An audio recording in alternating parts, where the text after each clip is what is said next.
Morning my dear students. So आज हम लेने जा रहे हैं क्लास का chapter number 2 real number. Okay, कल के पार्ट में हमने देखा था पार्ट 3 में प्रैक्टिस है 2.3। ओके, और आज हम उसी को कंटिन्यू करने वाले हैं क्योंकि हमारे कल 6 क्वेश्चंस हो चुके थे और आज हम लेने जा रहे हैं 7वां क्वेश्चंस। अगर आप बीच में कहीं पर भी वीडियो अगर स्किप करते हो तो आपको अंडरस्टैंडिंग में बहुत प्रॉब्लम हो सकता है। सो प्लीज स्किप करके मत देखिएगा वीडियो। ओके, और चलो आज देखते हैं प्रैक्टिस सेट 2.3 का क्वेश्चन नंबर 7।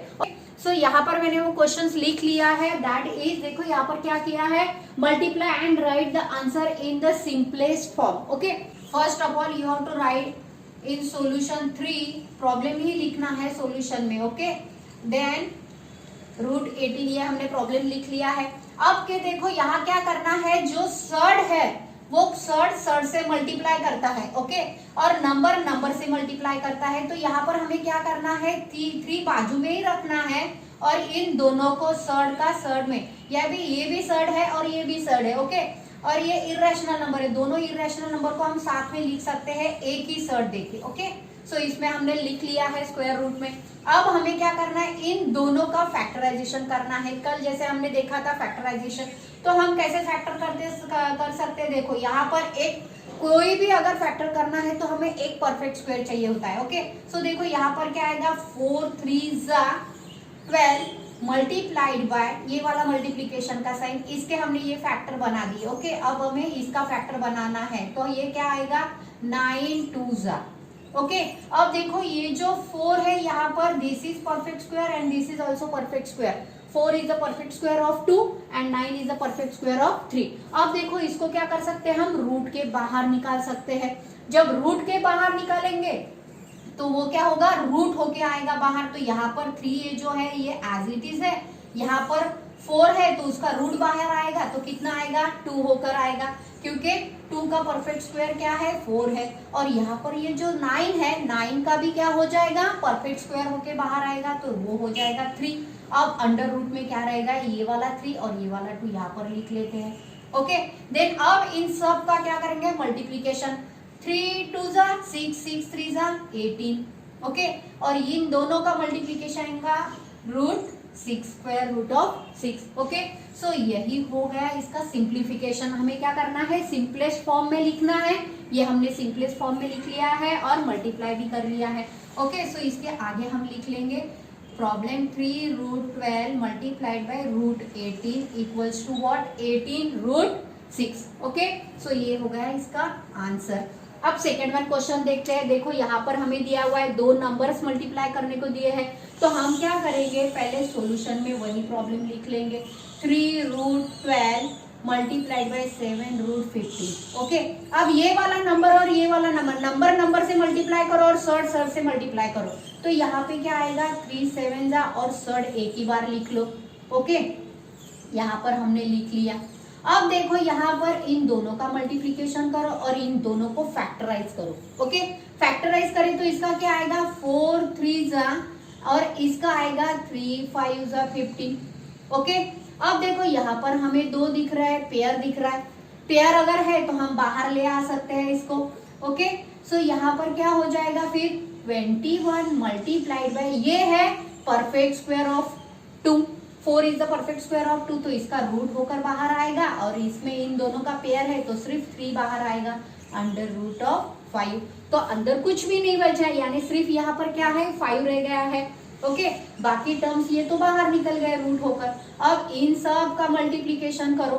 ओके, अब यहाँ इनका मल्टीप्लीकेशन क्या होगा, 2 3 6 6 1 6 आएगा। अब 2 3 6 6 2 12, तो यहाँ पर आ रहा है 126 under root of 5। Okay, then देखते हैं नेक्स्ट वाला। सो इसके आगे भी हम यहाँ पर आंसर्स में लिख लेंगे। मैं यहाँ पर लाइन खींच लेती हूँ, 3 √12 मल्टीप्लाइड बाय 7 √15। ओके, ये इसका आंसर हो गया। नेक्स्ट देखते हैं ये वाला नंबर। अब देखो यहाँ पर क्या है, 3 √8 मल्टीप्लाइड बाय √5। तो पहले हम सॉल्यूशन में लिख लेंगे इसका आंसर, 3 √8 मल्टीप्लाइड बाय √5। बहुत ही इजी है इसका मल्टीप्लीकेशन करना। स्कर्ट का सर्ट के साथ में मल्टीप्लाई करो, इन दोनों का 8 मल्टीप्लाइड बाय 5। ओके, अब इन दोनों के फैक्टर में इसका फैक्टर हो जाता है, तो इसके फैक्टर निकाल लेंगे हम, तो क्या आएंगे 4 2 जा मल्टीप्लाइड बाई 5, 4 2 जा 8 और ये multiplied by 5, 5 is the prime number, so इसके फैक्टर तो नहीं होने से रहा। अब यहाँ पे देखो ये 4 इज द परफेक्ट स्क्वायर, तो ये बाहर निकल सकता है रूट होकर, दैट इज 2। अब अंदर क्या रहेगा, सिर्फ 5 2 जा 10, ये 2 और ये 5। अब इन दोनों का अगर मल्टीप्लीकेशन करते हैं तो क्या आएगा 6 रूट 10, ओके। और इसका आंसर हमें मिल गया है, और ये यहाँ पर क्वेश्चन लिख लेंगे 3 root 8 multiplied by root 5 equals to 6 root 10। Simplest form क्या होगा इसका 6 रूट 10, ओके। नेक्स्ट देखते हैं। अब देखो यहाँ पर रूट है इंटू रूट है, रूट इंटू रूट। अब यहाँ पे पहले हम लिख ही लेते हैं ना, ओके। सो यहाँ पर क्या आएगा 5 मल्टीप्लाइड बाई 2, पहले क्वेश्चन लिखना है as it is, 8 multiplied by 2 root 8, okay. So यहाँ पर क्या आएगा हमारा 5 multiplied by 2 root 8 into root 8, okay. So देखो यहाँ पर क्या आ रहा है हमारा रूट 8 इंटू रूट में क्या आ रहा है 8 इंटू 8, तो पेयर आ रही है। पेयर अगर आती है तो सीधा सीधा क्या हो जाता है 8 होकर बाहर आएगा, ओके। सो देखो अगर इसका हमने मल्टीप्लीकेशन भी कर लिया तो क्या आ रहा है स्क्वायर रूट के अंदर 64, और अगर इसका रूट निकाले तो क्या आएगा 8, ओके। 5 10 जा 5 2 जा 10 और यहाँ पर आ रहा है 8, सिंगल 8 होकर, ओके। सो यहाँ हमारा आंसर क्या आएगा 80, और यहाँ क्वेश्चन क्या है हमारा 5 root 8 multiplied by 2 root 8, root बाहर ये, ओके। सो इसका आंसर आ रहा है 80, सो राइट इट डाउन। ये हो गया इसके सिंपलेस्ट फॉर्म। क्वेश्चन नंबर 8 दिया है divide and answer in the simplest form. जैसे हमने अभी मल्टीप्लीकेशन किया था सिंपलेस्ट फॉर्म में लिखा था, ओके। सिंपलेस्ट फॉर्म में कैसे करा था हमने उसका फैक्टराइजेशन करके, सेम वैसा ही हमें यहाँ पर करना है। लेकिन हम जैसे यहाँ पर करते हैं 10 डिवाइड बाई 2 अगर दिए रहता है तो हम क्या करेंगे 10 divide by 2 equals to what 5, क्योंकि 2 1 जा 2 एंड 2 5 जा 10, तो हमारा आंसर आ गया है 5। तो सेम वैसा ही हमें यहाँ पर करना है, ओके। तो यहाँ पर हमें डिवीजन का साइन ऐसे बीच में दिया रहता है, तो हमें क्या करना है पहले प्रॉब्लम लिख लो 98 डिवाइड बाय रूट 2, ओके। सो इसको कैसे लिखेंगे हम 98 डिवाइड का साइन और डिवाइड बाय रूट 2। अब यहाँ पे भी सर्च है रूट 2 रूट और यहाँ पे भी रूट है, तो हम इसको कैसे कर सकते हैं सिंगल 1 एक ही रूट में लिख लेंगे 98 डिवाइड बाय 2। अब हमें क्या करना है 98 के फैक्टर्स निकालने हैं। सो 98 के फैक्टर्स कौन से आएंगे देखो यहाँ पर 49 2 जा 2 से डिवाइड कर दिए तो यहाँ पर है 2, ये वाला और न्यूमरेटर 2 और डिनोमिनेटर 2 विल बी कैंसल, तो हमारा आंसर आ रहा है 49, ओके। सो देखो यहाँ पर स्क्वायर रूट ऑफ 49 है, सो इसका सिंपलेस्ट फॉर्म क्या हो जाएगा सीधा सीधा 7, ओके। क्योंकि इसका रूट निकालो तो यहाँ पर हम ऐसे भी लिख सकते हैं 7 मल्टीप्लाइड बाय 7, पेयर है तो सिंगल 1 होकर बाहर आएगा। सो इसका आंसर क्या मिला हमें 90 root 98 divide by root 2 equals to what 7, okay. So next देखते हैं सेकंड वन क्वेश्चन। अब यहाँ पे दिया हुआ है हमें 125 डिवाइड बाय रूट 50, ओके। सो हम इसको कैसे करेंगे लिखेंगे पहले 125 divide by root 50, okay. So यहाँ पर एक ही सिंगल रूट में लिख लेंगे इसको 125 डिवाइड बाय 50। अब हमें क्या करना है इसके फैक्टर्स निकालने हैं।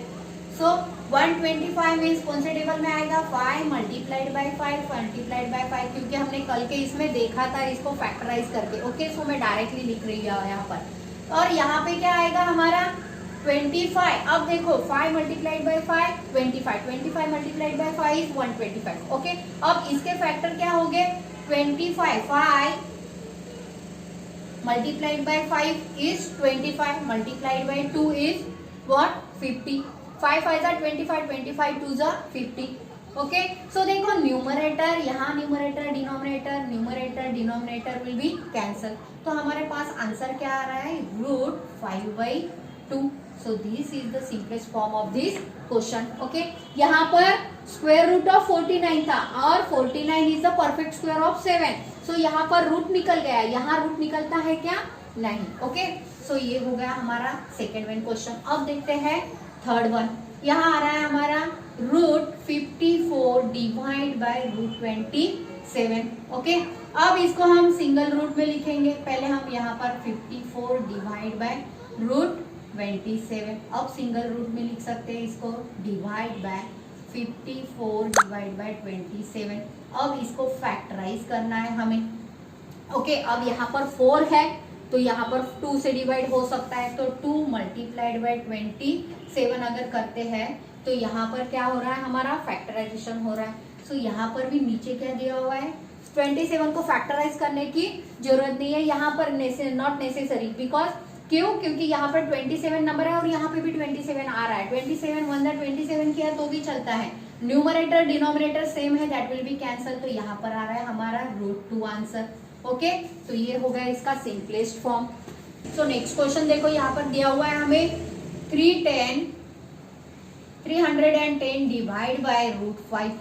ओके, सो इसको भी हम पहले ऐसे लिख लेंगे 310 डिवाइड बाय √5 इक्वल्स टू ए के ब्रैकेट में, ए की स्क्वायर में लिख लो इसको, तो 310 डिवाइड बाय 5। इसको अगर सिंपलेस्ट फॉर्म में करना है तो देखो हम सिंपली इसको डिवाइड कर सकते हैं। ओके, 5 6 30। ओके, कैरी 1 रहेगा 10, तो यहाँ पर 5 2 10 हो गया ये हमारा सिंपलेस्ट फॉर्म। अब इसका परफेक्ट स्क्वायर नहीं निकलता है, सो दैट इज आंसर ये यही पर स्टॉप होगा। देखो यहाँ पर 9 नंबर का क्वेश्चन दिया हुआ है, rationalise the denominator. Okay, so यहाँ पर हमें रैशनलाइज करना है। ये वाला क्वेश्चन जो है प्रैक्टिस सेट 2.3 का लास्ट वाला क्वेश्चन है। ओके, और ये नंबर है 1। रैशनलाइज मीन्स क्या करना है, हमें डिनोमिनेटर को रैशनलाइज करने को बोला है इन्होंने। ओके, सिर्फ डिनोमिनेटर को अगर रैशनलाइज करना है तो हमें क्या करना है, उसी नंबर जो डिनोमिनेटर दिया रहता है वही नंबर से हमें डिनोमिनेटर को और न्यूमरेटर को मल्टीप्लाई करना होता है, इसको कहते हैं रैशनलाइज। ओके, यहाँ पर डिनोमिनेटर स्पेशली हमें दिया है। ओके, सो हमें क्या करना है, इसको रैशनलाइज करना है, तो सॉल्यूशन में पहले हम क्वेश्चन लिख लेंगे। ओके, अब हमें क्या करना है, डिनोमिनेटर को रैशनलाइज करना है। पहले हम एज इट इज इसको लिख लेंगे, और यहाँ पर जो डिनोमिनेटर है वो डिनोमिनेटर से मल्टीप्लाइड एंड डिनोमिनेटर √5 दिया है, तो √5 से हमें न्यूमरेटर को भी और डिनोमिनेटर को भी मल्टीप्लाई करना है। ओके, सो देखो अब क्या हो जाएगा हमारा 3√5 डिवाइड बाय 5√5। तो यहाँ पे देखो हमारा कैसे आ रहा है, पेयर आ रही है, यहाँ पे भी सड है, यहाँ पे भी सड है, तो हमने क्या किया, एक ही साथ में लिख लिया है। तो यहाँ क्या हो जाएगा हमारा √5 इंटू √5 है, यहाँ पर 5 यहाँ पर 5, तो सिंगल 5 होकर बाहर आएगा ये नंबर, और यहाँ रह जाएगा दिस। ओके, अब इसको कैंसिल नहीं होता है, तो यही क्या हो गया, यहाँ इसका रैशनलाइजेशन हो गया है। तो ये नंबर हम यहाँ पर लिख लेते हैं, this equals to this. Okay, so ये हो गया इसका आंसर। अब सेकेंड वन क्वेश्चन देख लेते हैं, यहाँ पर क्या दिया है, 1/√14 दिया है। सो इसको पहले हम एज इट इज लिख लेंगे। देख, डिनोमिनेटर को रैशनलाइज करना है, यानी क्या करेंगे, हम न्यूमरेटर को भी √14 से मल्टीप्लाई करेंगे और डिनोमिनेटर को भी √14 से मल्टीप्लाई करेंगे। अगर हम न्यूमरेटर और डिनोमिनेटर को 14 से मल्टीप्लाई करते हैं तो 1 मल्टीप्लाइड बाय √14, तो यहाँ पर आ जाएगा √14, और यहाँ हो जाएगा हमारा 14 मल्टीप्लाइड बाय 14। तो आपको ऐसे बार बार लिखने की भी जरूरत नहीं रहेगी। ओके, सो यहाँ पर रूट हमारा क्या आएगा, यहाँ √14 न्यूमरेटर का और 14 मल्टीप्लाइड बाय 14, सो यहाँ पर सिंपल 14 हो गया। ओके, एक ही बार लिखना है और रूट निकल जाएगा उसके साथ में। अब देखो यहाँ पर थर्ड नंबर का प्रॉब्लम क्या आ रहा है हमारा, 5√7। सो पहले हम इसको ऐसे ही लिख लेंगे। ओके, अब इसको हमें रैशनलाइज करना है, सो क्या आएगा हमारा answer, 5/√7 multiplied by denominator and numerator also. ये है न्यूमरेटर, ये है डिनोमिनेटर, तो यहाँ पर हम क्या लिखेंगे, ओके 5 दिस, इसका और इसका मल्टीप्लीकेशन नहीं होता है, ये नंबर है और ये इरेशनल नंबर है, सर्ड है ये, तो इसका और इसका हमें एज इट इज ही लिखना है इसको, सिर्फ मल्टीप्लीकेशन का साइन नहीं है, यानी यहाँ पर always present there multiplication. Okay, और इन दोनों का मल्टीप्लीकेशन करना है, यानी क्या हो जाएगा, सिंपली 7। आप डायरेक्टली ऐसे भी लिख सकते हो इन दोनों का मल्टीप्लीकेशन, या तो फिर आप फॉर अंडरस्टैंडिंग के लिए आप ऐसे लिखकर फिर उसको 7 यहाँ पर √7 और यहाँ 5। Okay, as it is. सिर्फ यहाँ पर आपने क्या किया है, जो सर्ड में है, रूट में है, उसका रूट निकाल लिया है। ओके, तो ये हो गया हमारा थर्ड नंबर का प्रॉब्लम। अब देखते हैं फोर्थ नंबर का प्रॉब्लम। न्यूमरेटर क्या है, यहाँ पर डिनोमिनेटर क्या दिया हुआ है हमें, 9√3। सो इसको पहले हम आंसर्स में लिख लेंगे। ओके, देन इसका क्या करना है, हमें रैशनलाइज करना है, तो सिर्फ √3 से ही रैशनलाइज करना है। सो यहाँ पर आ जाएगा 9√3 मल्टीप्लाइड बाय √3 डिवाइड बाय √3। अब क्या होगा, 6 into √3 divide by 9 multiplied by 3। Okay, क्योंकि इन दोनों का हमने डायरेक्टली लिख लिया है यहाँ पर। सो देखो ये 3 1 जा 3 और 3 2 जा 6, तो यहाँ पर आ रहा है हमारा √3 डिवाइड बाय 9। ये हो गया इसका simplification. Okay, this is the answer of this question. अब यहाँ पे 11, नेक्स्ट नंबर का प्रॉब्लम दिया है 5, 11√3। अब इसको भी हमें क्या करना है, 11√3 multiplied by √3 in denominator and numerator and denominator. Okay, so यहाँ पर आएगा 11√3 डिवाइड बाय, यहाँ मल्टीप्लीकेशन का साइन दिया तो भी चलता है, नहीं दिया तो भी कोई प्रॉब्लम नहीं है। √3 इंटू √3 क्या हो जाएगा, सिंगल √3, और यहाँ 11 मल्टीप्लाइड बाय √3। आप ऐसे लिखे तो भी चलता है, यहाँ पर साइन नहीं दिया तो भी चलता है। This is the answer of this question. Okay, ये हो गया इसका आंसर। इसके पहले आपको क्या करना है, यहाँ पर ये वाला नंबर लिख लेना है। Okay, so thank you for watching my video.